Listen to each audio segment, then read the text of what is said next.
அம்மா இந்த கொலுசு கருத்து போச்சுமா, அப்பா கிட்ட சொல்லி புது கொலுசு மாத்தி தர சொல்றியா?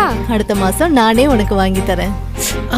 நானும் மாசம் மாசம் போஸ்ட் ஆஃபீஸில் 500 ரூபா போட்டு வைக்கணும்னு தான் நினைக்கிறேன். முடிய மாட்டேங்குது. அடுத்த மாசத்துல இருந்து நான் கட்டிடுறேங்க. இனி 2000 ரூபாயாக உயர்த்தி வழங்கப்படும். 1000 இல்ல 2000 ரூபாய்.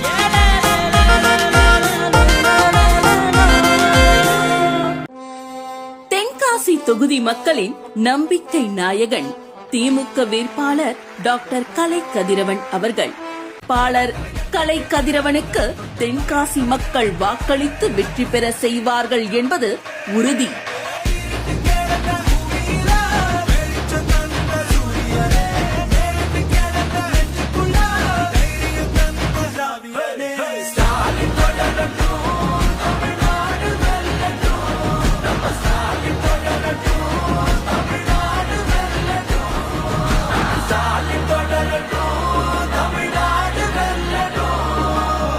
தமிழ்நாடு போராடும், தமிழ்நாடு வெல்லும்.